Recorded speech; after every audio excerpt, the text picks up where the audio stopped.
Good evening. I wanted to take a moment tonight to address some questions and concerns that have arisen over the course of the past couple of days. First and foremost, I want to thank those in the community that have stepped up to help others.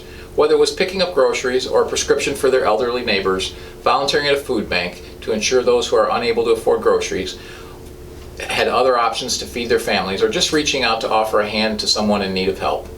These efforts may seem small, but they make a huge difference in the lives of others and are a perfect example of why Orland Park is a community we should all be proud to call home.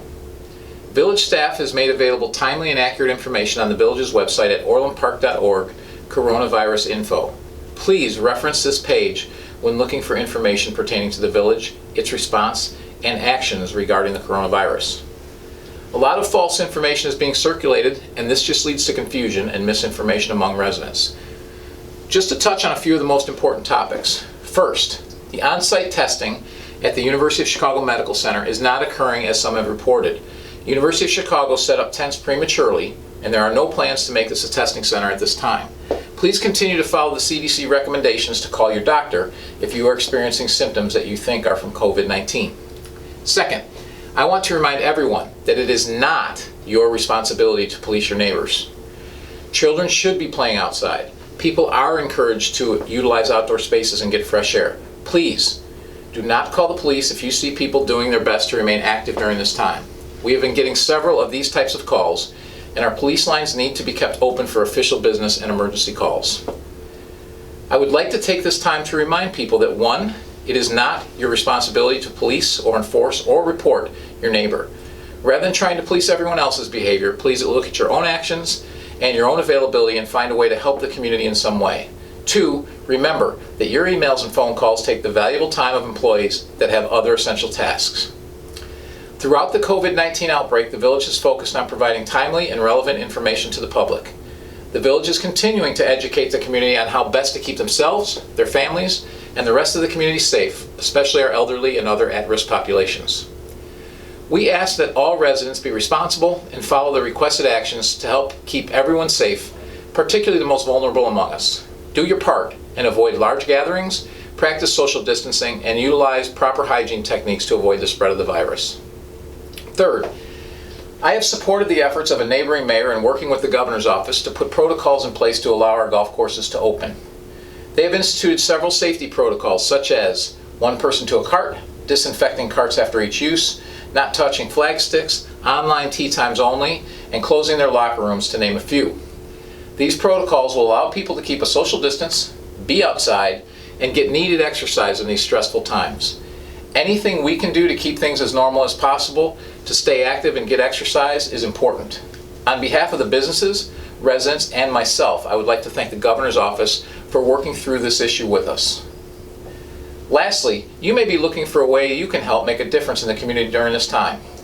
I suggest you reach out to your family, friends, and neighbors to see what you can do to assist those who could use a little help as we make our way through this critical time. If you are in good health, have no known exposure to COVID-19 virus, can lift 50 pounds, and would like to give back to your community, please consider volunteering at the Orland Township Food Pantry. Those interested should call 708-403-4222 for more information and to schedule a time to volunteer. The American Red Cross has an ongoing critical need for donated blood due to the pandemic.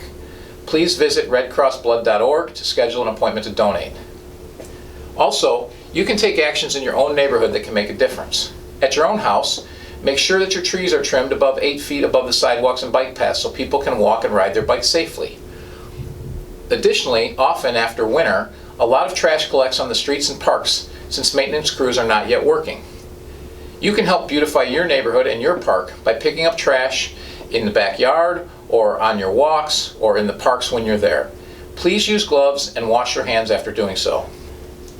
You can also help your elderly neighbors and help them clean up their yard and trim up their trees and shrubs. I want to assure you that the village's essential services are also continuing to operate. Our police department and the Orland Park Fire Protection District are operating normally and responding to all calls while simultaneously executing our emergency pandemic plans. One change you will see is that they will be wearing PPE, personal protective equipment, for all interactions with the public. That's mostly masks. This is for your safety and theirs.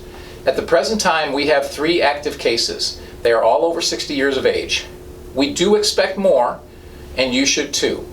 More cases is not a reason to panic or to cause alarm, as we expect to see the number of cases grow.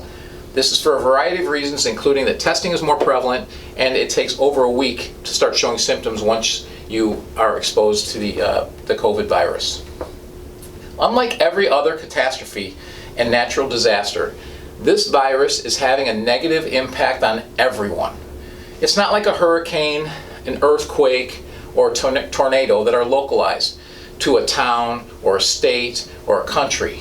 It is negatively affecting everyone in the world. All countries, all businesses big and small, all people, rich and poor, all government entities are being impacted by this. Some people, some businesses, and some government entities will use this as an excuse for their failings and shortcomings. Others will learn from it, view this as an opportunity to improve, and come out of it even stronger than ever. America and Orland Park will get through this and come out better than ever. Orland Park is already working on plans for the recovery. We will come out of this as a community by working together and supporting one another, and we will all be better for it. Our residents have remained calm through this entire ordeal and have shown who we are as a community. I encourage you to remain calm and patient, stay home, and be safe. Good night.